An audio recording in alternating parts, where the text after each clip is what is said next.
朋友们，大家好，我是阿杜，我现在在江苏苏州。前些天有一位网友给我发了一张照片，说在苏州有一处建筑造型非常奇特的小区，希望我能过来看一看。那么今天我就带着好奇心来到了这个地方。这个小区位于苏州的高新区，大家看一看它的建筑造型像是什么？是不是像是苏州非常著名的东方之门呢？只是它的中间不是悬空的，也是有住家户的。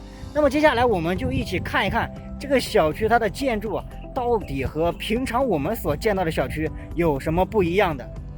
如果不是有网友告诉我，还真不知道这个小区。在苏州也拍了不少地方了，当我看到照片的时候，第一眼就感觉它特别的像苏州的著名地标东方之门。东方之门都是大家比较熟悉的了，经常在网上电视上都可以看到照片或者说视频。从外立面来看，这个小区的造型的确是独一无二的，而且我发现每一栋楼它的四面都是有窗户或阳台的。我们现在站的是它的侧面阳台。那么接下来我们通过航拍的视角，更加能直观清晰的看到它的整体面貌以及它的造型，就能完全的体现出来了。小区位于太湖大道与嘉陵江路，这里是苏州的高新区。下面我们可以看到正在马路上行驶的就是苏州的有轨电车。在19年的时候，我也有乘坐，也拍了视频。很多朋友说这个小区的造型非常的奇特，因为它既像东方之门，又像是冰棍，像是 U 盘，给它起了很多外号。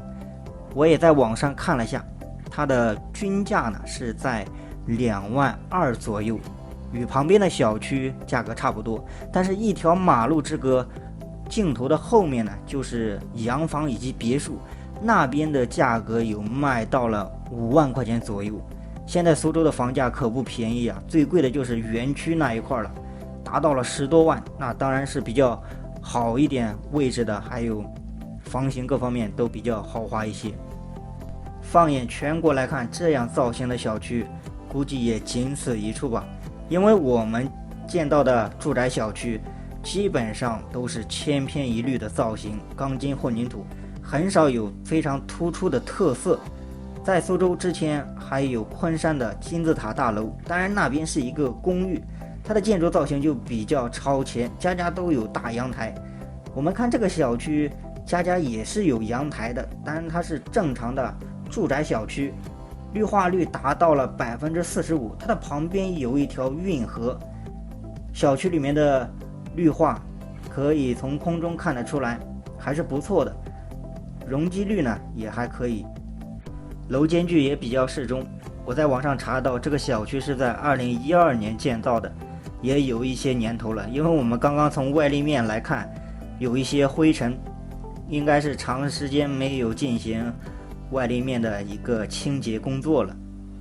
现在这里也成为一个网红小区了，但我总感觉它建错了位置，并不是说这个位置不好呀，而是如果它建在东方之门那里，是不是与东方之门遥相呼应，而且造型又都是一致的，更加能凸显一种特色和给人的直观印象呢？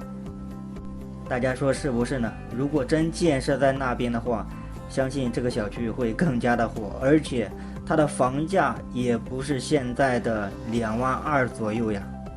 我个人还是比较认同这样有想法、有一些建筑特色的造型运用到我们所居住的小区当中。因为我们平时看到的小区真的是千篇一律，都是钢筋混凝土的，差不多都是一个模子刻出来的吧。比如恒大的小区，全国造型都差不多。这样有特色的建筑，让我们一眼就能够直观的记住它。从空中可以看出，它与其他的小区也有一个明显的对比。整个小区一共是有20栋楼，建筑高度都是一样的。而且我发现在小区的顶部3层都是有超大号的阳台的。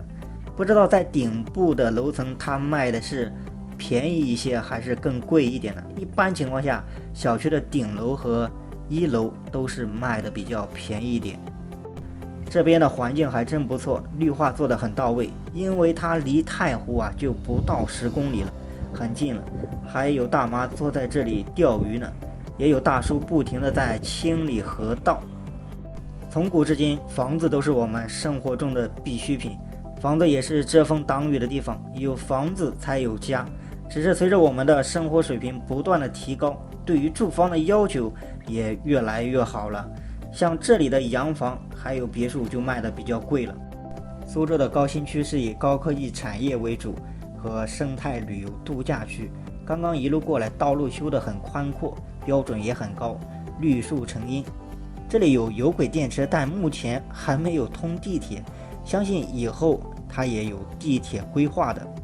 这里也是有山有水的好地方，素有真山真水园中城，科技人文新天堂，相信以后的发展也会越来越好，未来可期啊。那么这个视频就给大家分享到这里了。